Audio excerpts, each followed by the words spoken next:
Alors, cette dynastie des boiteux vient d'un syndrome rotulien, c'est-à-dire il y a une quinzaine d'années, j'avais très mal au genou, j'ai fait faire des radios et puis on s'est aperçu que j'avais ma rotule qui déviait. Et comme je suis romancière, ça m'a beaucoup intriguée et intéressée parce que je trouvais que ça représentait assez bien l'image des gens qui étaient un peu à côté d'eux-mêmes, à côté de ce que la société attendait d'eux. Et donc ça m'a inspiré le personnage d'une femme boiteuse. À la même époque, je m'intéressais beaucoup au déplacement des populations, parce que l'histoire du monde, elle est faite de populations qui se déplacent à cause de la pauvreté, de la guerre. Et ce qui m'intéressait à l'époque, c'était les pauvres malfrats qui partaient d'Europe vers les Amériques. À l'époque, il y avait des colonies anglaises, des colonies françaises, des colonies suédoises en Amérique. Et donc, ça me passionnait, cette histoire-là.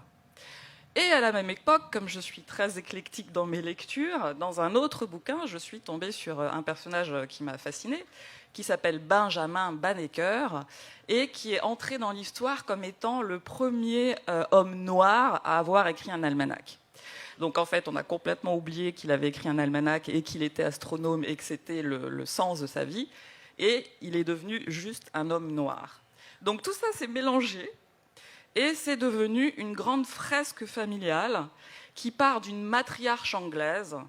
Et je choisis cette matriarche anglaise parce qu'elle est l'ancêtre de Benjamin Banneker. Mais comme elle est blanche, elle a été effacée de sa généalogie. Et comme elle est une femme, elle a aussi été effacée de sa généalogie. Alors je raconte une histoire qui est à moitié inventée, qui n'est en effet pas l'histoire de mes ancêtres, même si Jane, ma matriarche, me rappelle beaucoup ma mère qui elle-même descend de trafiquants de fromage bernois, euh, qui ont été déchus de leurs droits civiques, parce qu'en Suisse, on ne déconne pas avec la loi. Bon, ils ont été déchus de leurs droits civiques en Suisse et ils ont un peu touché à la prison.